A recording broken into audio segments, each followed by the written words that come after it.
Hello, everyone. I'm Daalder, president of the Chicago Council on Global Affairs, and this is World Review, our weekly look at news from around the world. A lot of things to cover. We'll start with Ukraine, where it looks like Russia is losing in the war, losing at home, but not really losing when it comes to international support. Then we'll take a look at the new prime minister in Britain, Liz Truss. The lady who ran as Margaret Thatcher, turns out, is for turning. And what is the implication for Britain? And then chip wars, the fact that the United States and China are no longer trying to cooperate in the most advanced sector of our economy, but in fact, trying to cut each other off. What is the implication for the relationship between those two countries? Here to talk about all of these issues today is Karen DeYoung, associate editor and national security editor, correspondent of the Washington Post. Karen, wonderful to have you back. Thank you. From London, Giles Whittell, who's the world affairs editor at Tortoise Media. Giles, great to see you again.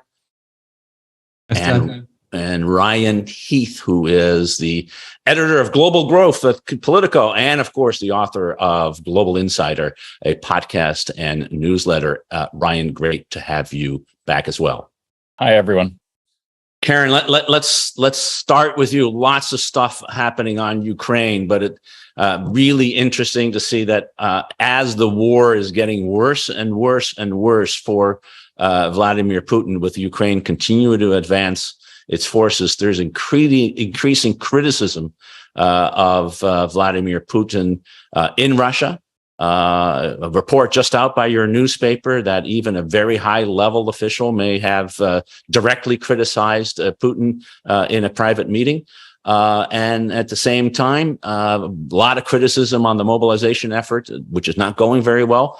And yet, when it comes to votes in the UN or international support in Africa and other places, it's not clear that Putin is losing the kind of support we're seeing in Ukraine itself and in Russia. So how should we look at this? Where would you place the war right now, Putin's efforts, and how long can he stand this kind of criticism without starting to think about a very different direction?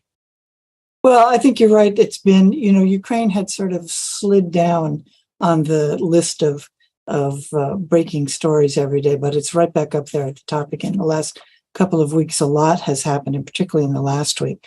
You had in the Northeast, Ukrainian troops have taken most of the Kharkiv region, in some cases right up to the Russian border.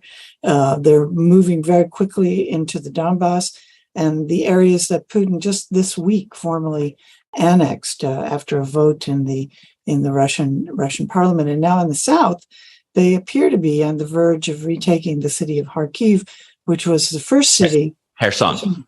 I'm sorry, yeah. Kherson. I get those K cities mixed up.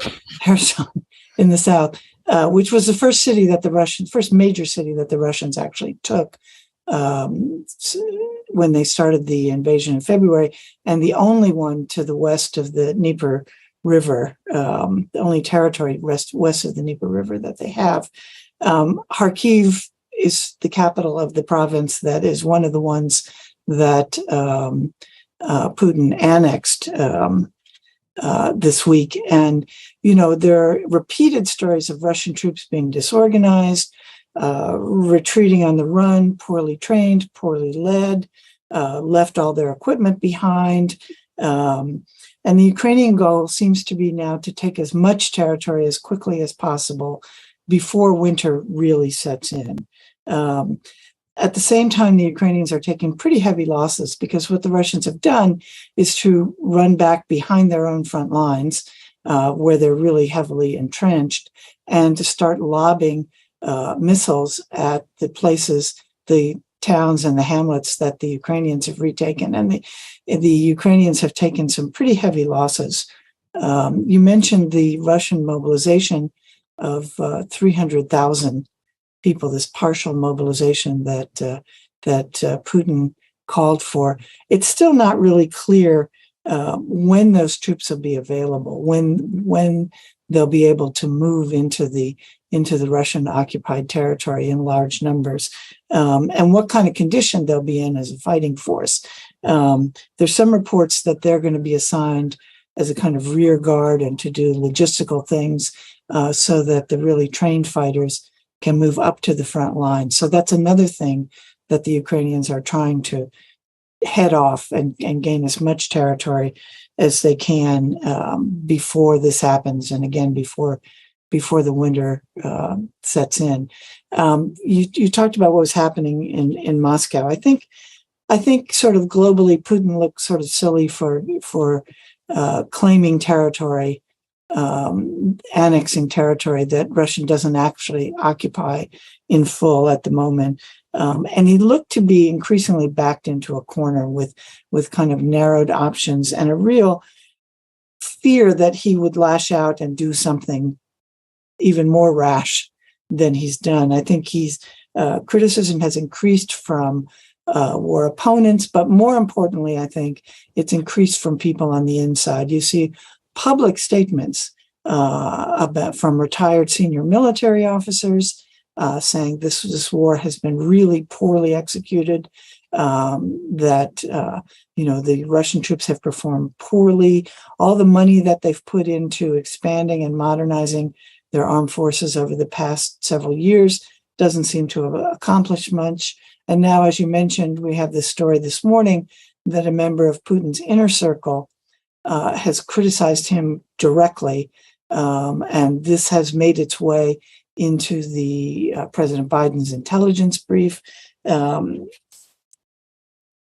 So I think in Washington, there's some sense, it's kind of divided. There's some sense that we really should be stepping up military assistance now to help the Ukrainians any way that we can, and to help them prosecute this very rapid offensive this counteroffensive that they're now involved in. That comes at a time where there's been thinking that we're going to be in this for at least another year or two, and we actually have to slow down and regularize the shipment of weapons. Number one, because we can't produce them fast enough. There's a lot of problems within the defense industrial complex, not only here, but in Europe. A lot of the things that we've been supplying them with are running low. They're being taken out of our own stocks, and there's worries about readiness. In some cases, production lines of these things have closed down, and they can't just start up tomorrow. And so there's a lot of talk going on with the defense industry. But for now, I think they're trying to rush things as fast as they can there to allow this advance to continue.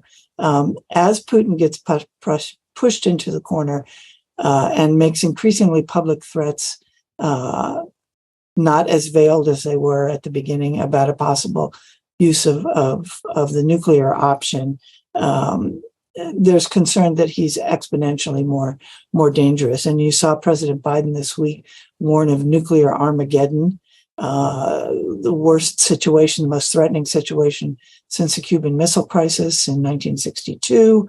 The administration and its allies have warned of massive consequences if that happens, but they haven't outlined what that is.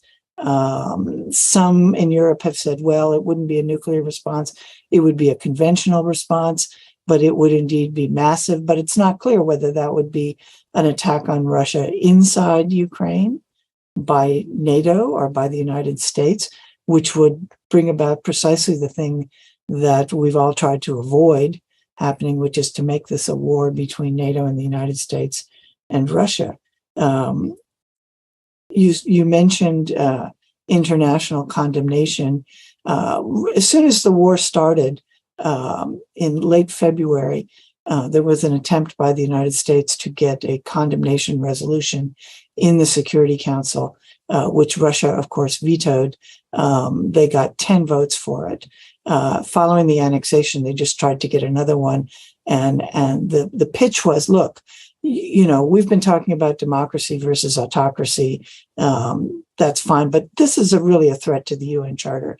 This small countries in Africa and some in the Middle East who have not been willing to get off the fence and condemn the Russians. This is a threat to you.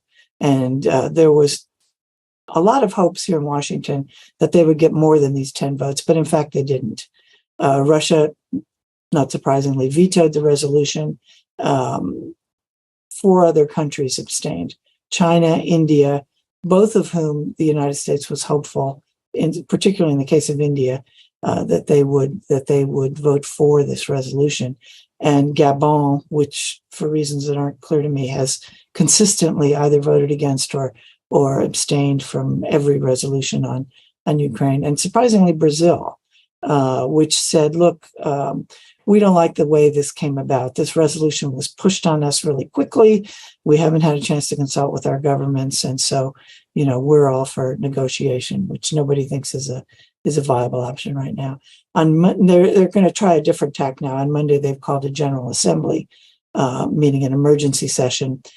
General Assembly resolutions aren't binding, but it would be a symbolic victory if they could get an overwhelming vote for it. Last time they tried it was in March. 35 nations abstained. So they're waiting to see if they can cut that number down a bit. A lot of arm twisting and cajoling going on. A lot there, Karen. Really comprehensive overview. Giles, pick up whatever you want, but one issue perhaps to look at is this real big dilemma, and I think it was in Biden's statement last night about nuclear Armageddon and trying to find an off-ramp. This, on the one hand, clearly the Ukrainians are on the move. They're moving in the direction we all want them to move, which is regain territory. And you want to support that as much as possible. But on the other hand, how does that progress lead to Russia finally completely snapping and doing something horrendous like using a nuclear weapon? And if you are in the White House, or frankly in Number 10, or in the Élysée, or in the Chancellery in Berlin, you've got to figure out, how do you balance those two problems that you face? How do you look at it? How do you see it? Yeah, and it's not straightforward. I mean, that is why it is so interesting to see the Washington Post report on an so far unnamed inner circle member expressing dissent against Putin's prosecution of the war, and that is why a Ukrainian colleague of mine circulated excitingly a graphic of a domino effect by which the Ukrainian forces can be seen advancing west of the Dnipro River, and then eventually across the river, and then eventually across Crimea, and then eventually into Russia. But a reality check is required first on whether the Putin's edifice is cracking in the Kremlin. It may be, but let's remember that the most likely critics of the man in the middle, we were discussing names like Nikolai Patrushev, the former head of the FSB, and Igor Sechin, the gas magnate, both in the Federation Council, Security Council, and part of Putin's inner circle, would likely be more hawkish than Putin, not less. These are not. It's highly unlikely at this stage that the voices in his ear criticizing his prosecution of the war are saying retreat. The other point, of course, is perhaps more battlefield oriented. Tremendous progress being made, as Karen was saying, both in Kharkiv and down near Kherson. But there's one really, I find, fascinating technical point, which is that just upstream of the city of Kherson, there's a dam. It's the dam called Nova Kakhovka. This controls the water supply to Crimea. Russia is not going to give that up without a fight, because that was the point where the Ukrainians cut off the water supply to Crimea in 2014, and it was the first and most important southern target of Russian troops in February, early March this year. They are going to have battle-hardened troops there. They are not going to give that up without a fight. The fall of Kherson is only a matter of time, but once that's happened and the Russians fall back across the river, it will be just as hard for Ukrainian troops to cross the river as it will be for the Russians to get back over. Just if I can pick up on on the points that you and Karen were making about isolation or not isolation internationally. Let me just sort of suggest the view that the UN is less relevant in this than Russia's own near abroad. Last time I was on the show, we were talking about Central Asia and the very conspicuous way in which the stands, broadly speaking, appear to have turned against Putin. And let's remember that Modi, as well as Xi, at their conference in Samarkand, quite publicly said to Putin, enough is enough with this war. But also, and we might get onto this in the context of Truss in a bit, most interesting thing that I think has happened this week in Europe is the European political community's inaugural meeting in Prague. This is Macron's brainchild, at which we had photographs through the window of Macron and Michel from the EU having convening peace talks with Armenia and Azerbaijan.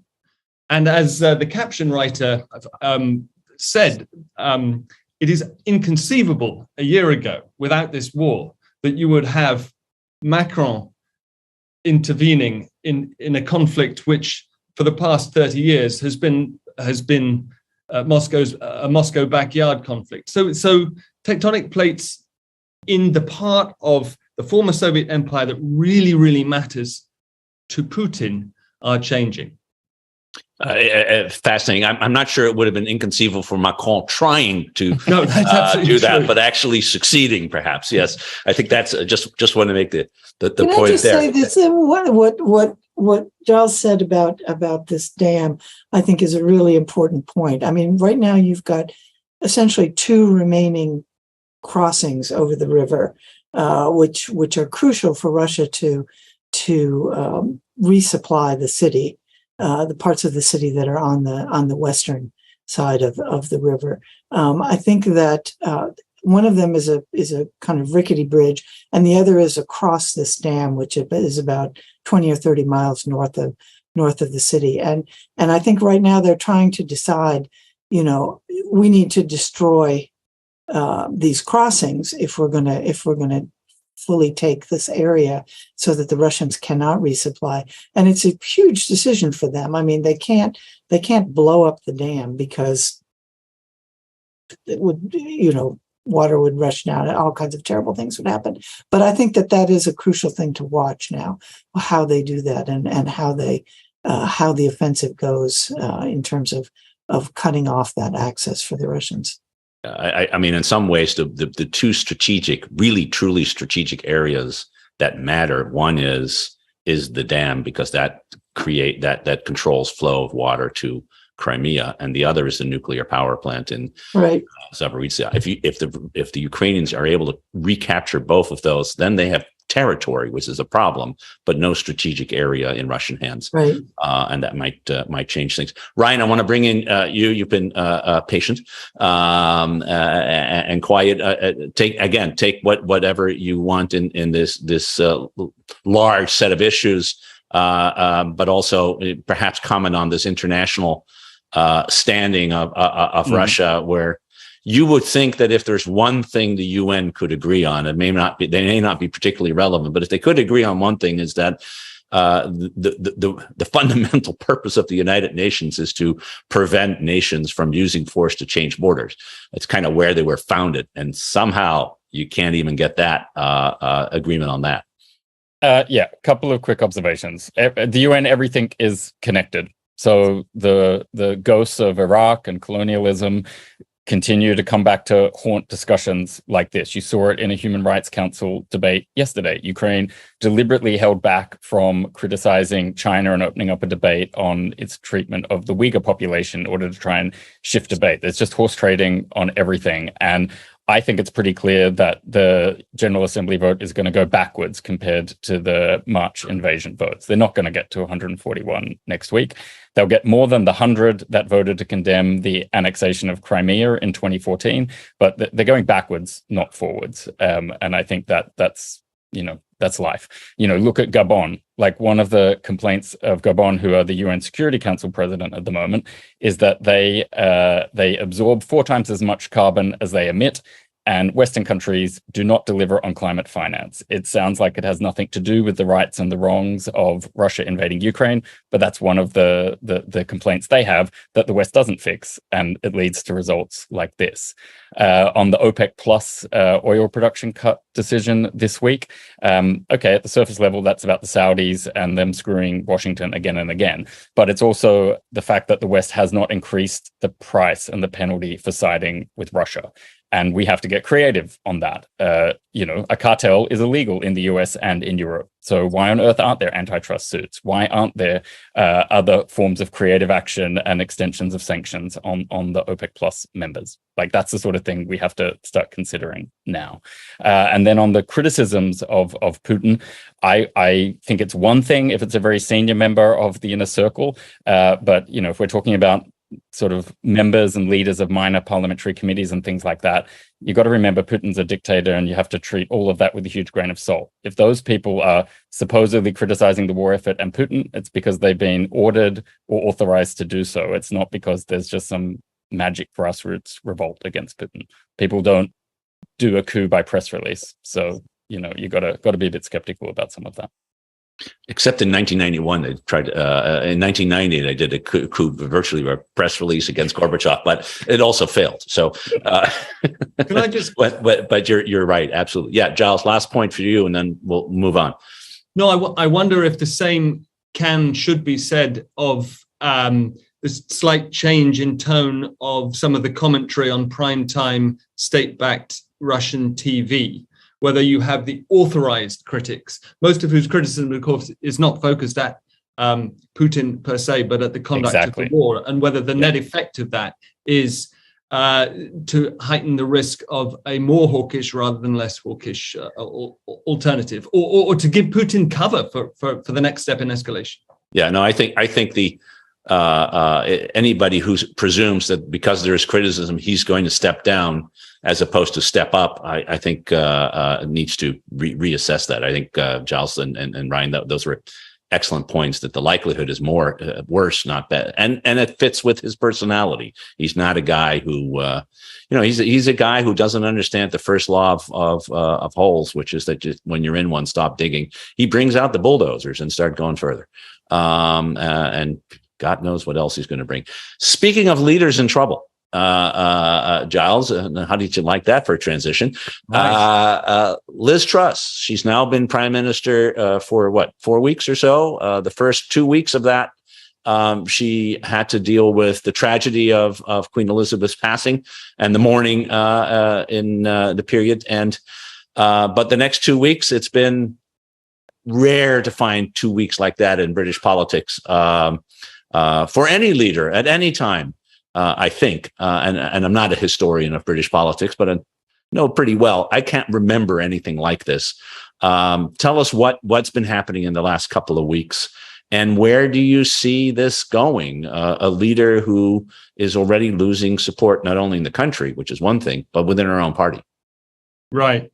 Yeah, she brought us back to politics with a bang, almost literally, after the period of official and then national and then royal mourning ended. I mean, I'm acutely conscious of being sort of stuck in the British politics siloed physically, if not mentally. So I won't go into huge detail, but taking a step back, what happened was Boris Johnson partied and lied his way out of office. He was deemed a political liability by his party. They are very, very efficient still at judging whether their leaders are liabilities, and they ditched him.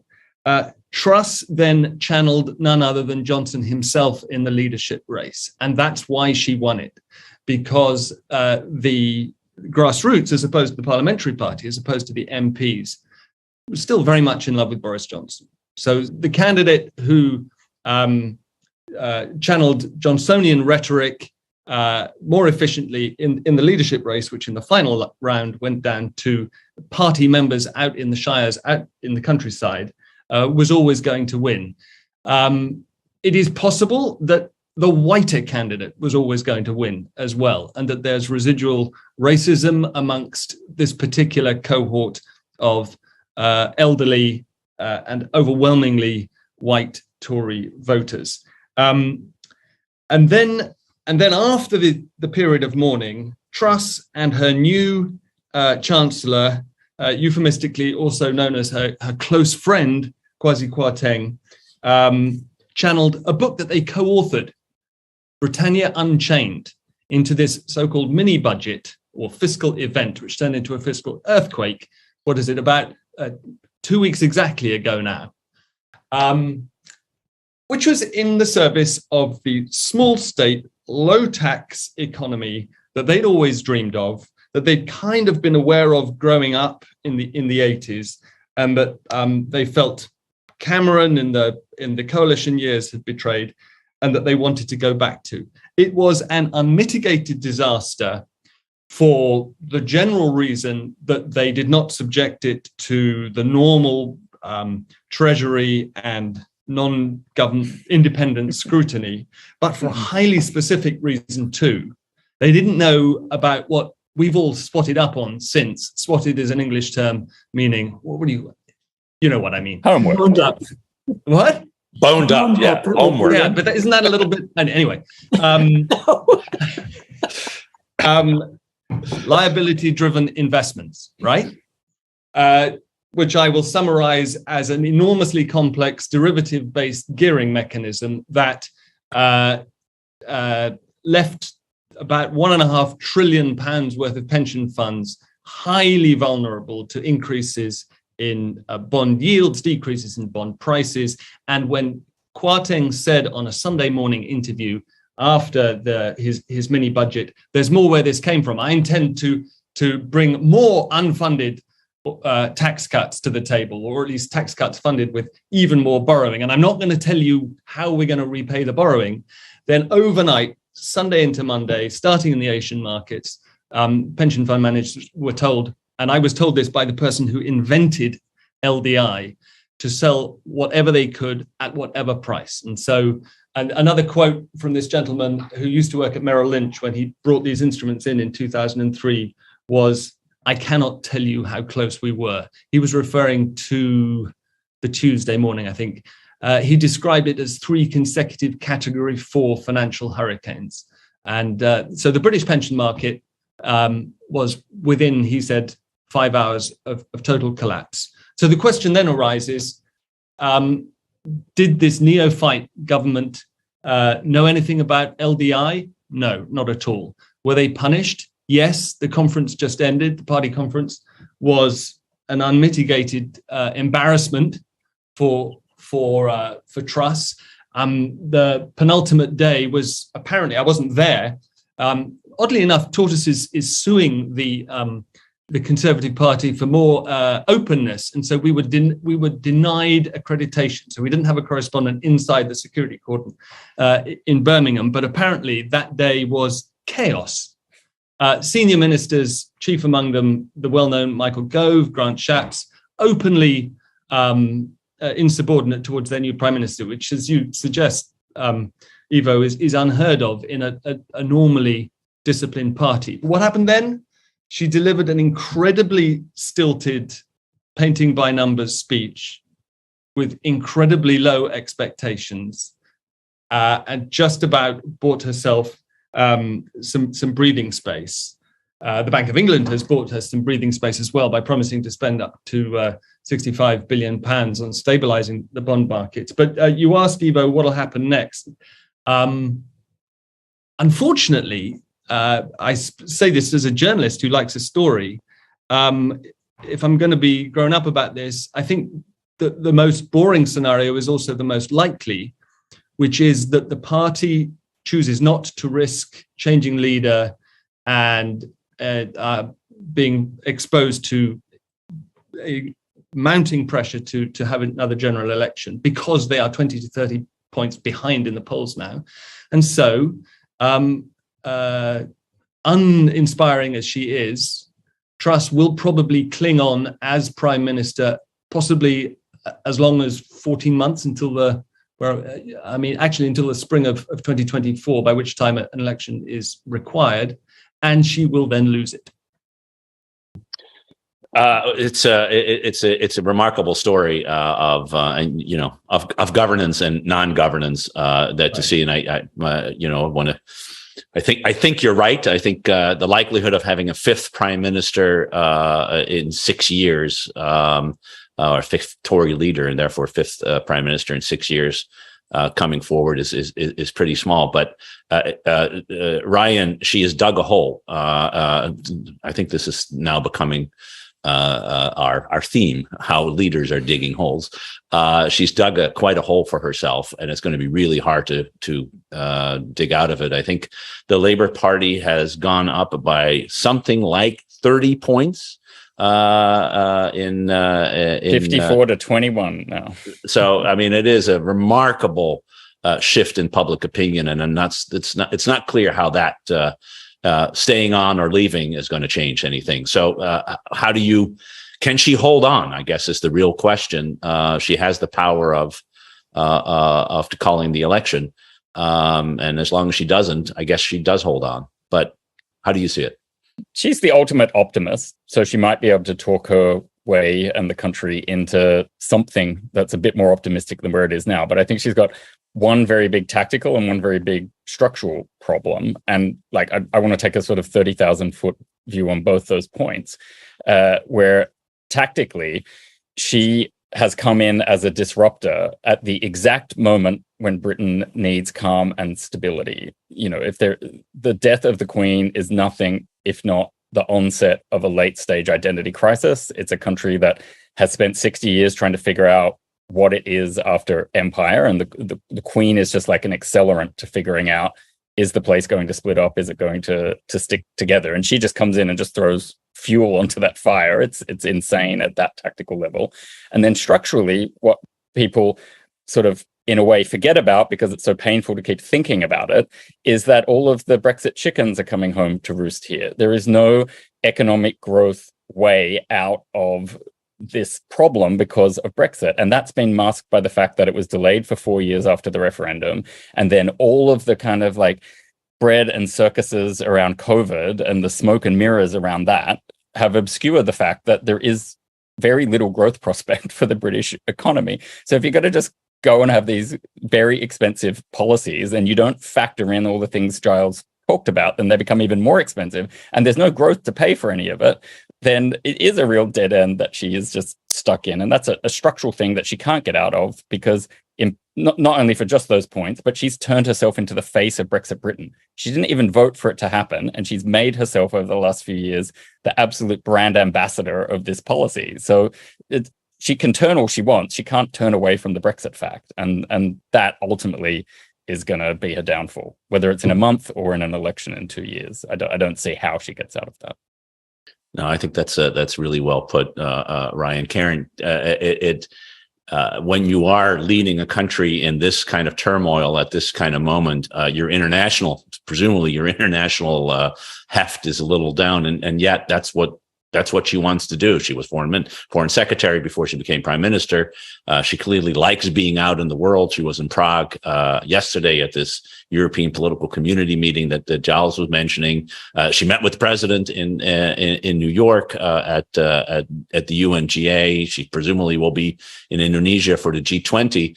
But is anybody really going to pay attention to what Liz Truss and Britain stands for, given the problem that she has at home? Or the reality is she's still the leader of an important power, and you're going to have to deal with it and move on and just forget about the domestic politics? How do you think leaders are going to look to her?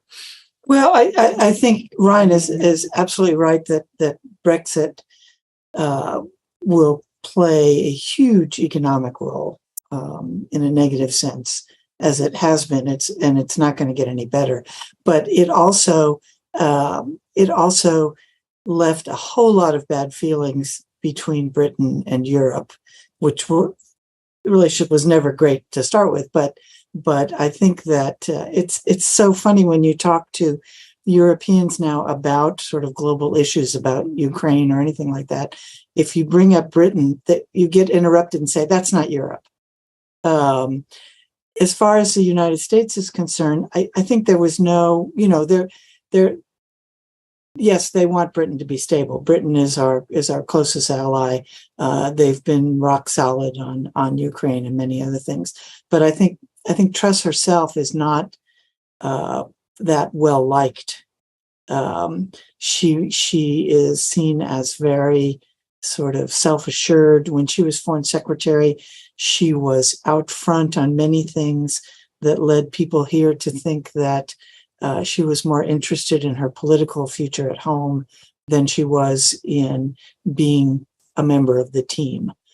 She would come out and say things that they would kind of roll their eyes at. She's been quite strident because it's in the past week, because it's the one thing that she can kind of get guaranteed support for, saying, Ukraine is winning. Ukraine, we will help Ukraine win. Ukraine is going to win, in announcing that Britain was going to continue its current level of military support for all of next year, which is going to be a little bit hard to do.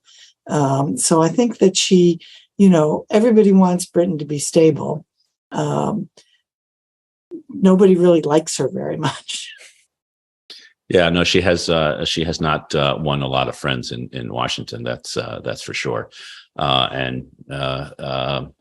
The question of how much she can deliver on what she promises in and of itself. I heard a senior White House administration official saying, yeah, I remember that she called for a Marshall Plan for Ukraine. Well, it was great. What's Britain's contribution to that Marshall Plan? It's nice to have a Marshall Plan and have the U.S. pay for it. That's the definition of a Marshall Plan is we guys get you guys to pay for it. I should say that she's committed to raising defense spending from 2 to 3% of GDP, which, given that they don't want to do any more U-turns on tax cuts, means that the public spending cuts are going to fall very heavily elsewhere. And that is another reason she's going to lose whenever she does call an election. Well, we'll be watching it closely, and we'll be the first ones to announce it when that happens, or if it happens. Until then, we are in Ryan a new phase of confrontation between China and the United States about chips. And the president made a big announcement yesterday in New York, long anticipated, about restricting Chinese access to the manufacturing of and the technology necessary for making chips and semiconductors. It's a big deal for people who understand the importance of these issues to the global economy, and it's a step in a larger process that the administration has, in some ways, continued from the previous administration.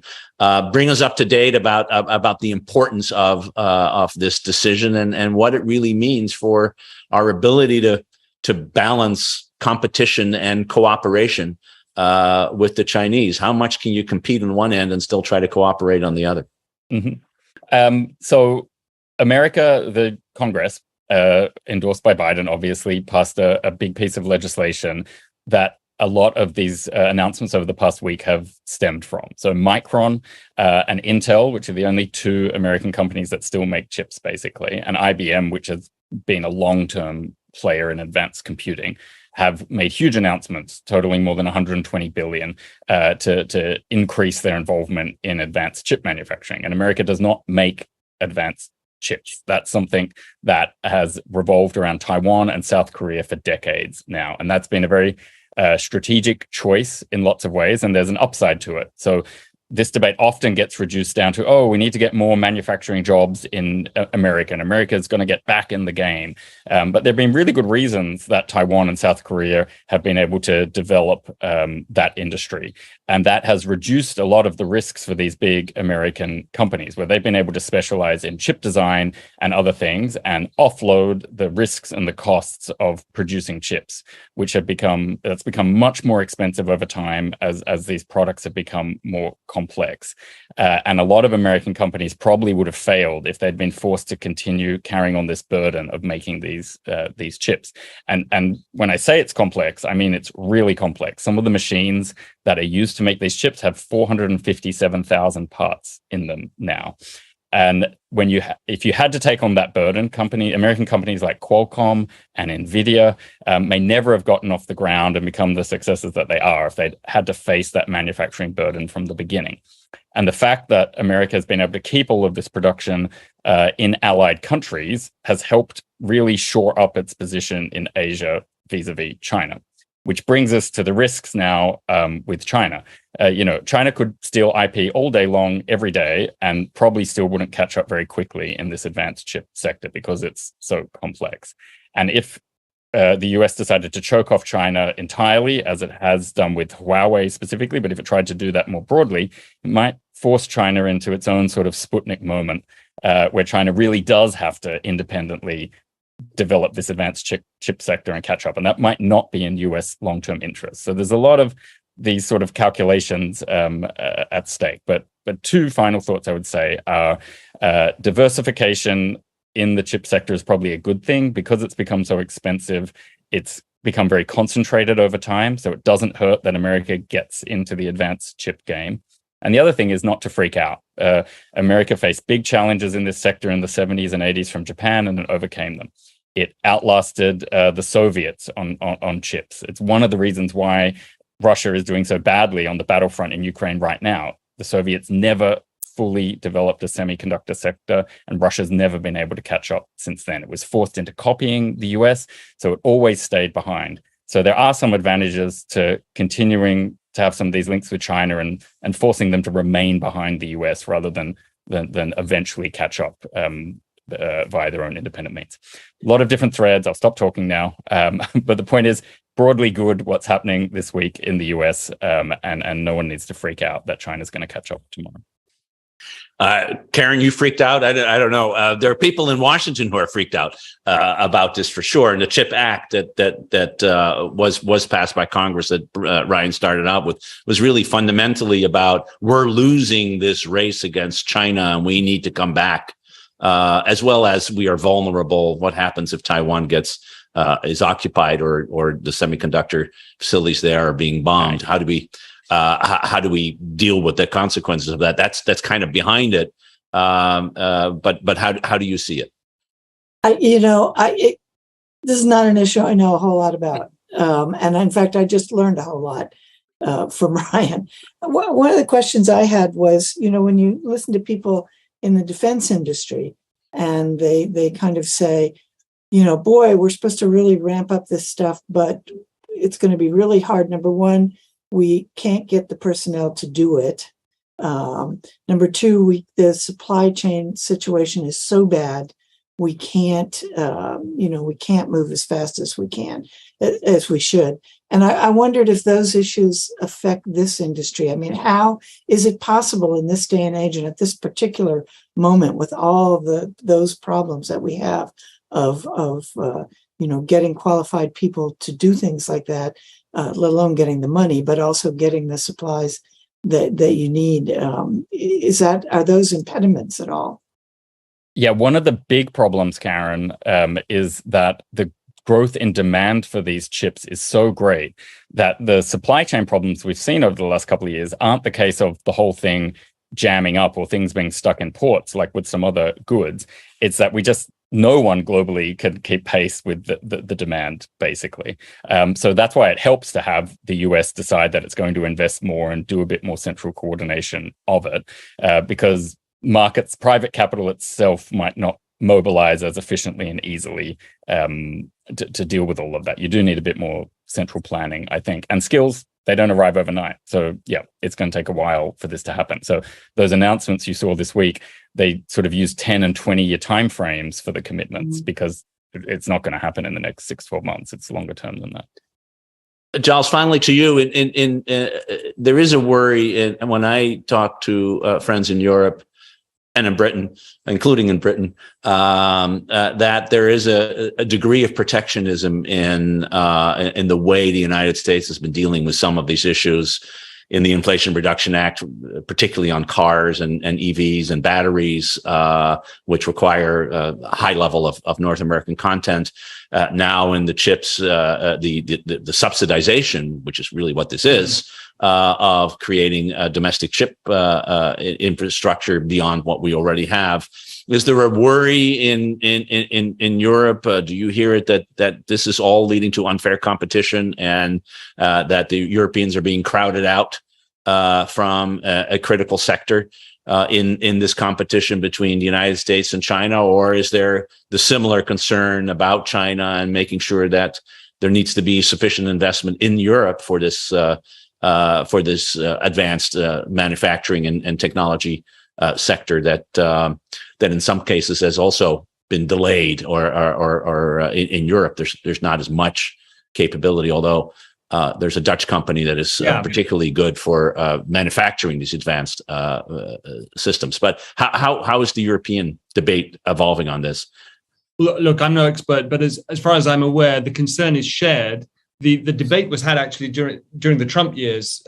Should, in the UK, for one, go along with the broad suspicion, for example, of Huawei's intentions and the extent to which it was joined at the hip with the Chinese Communist Party.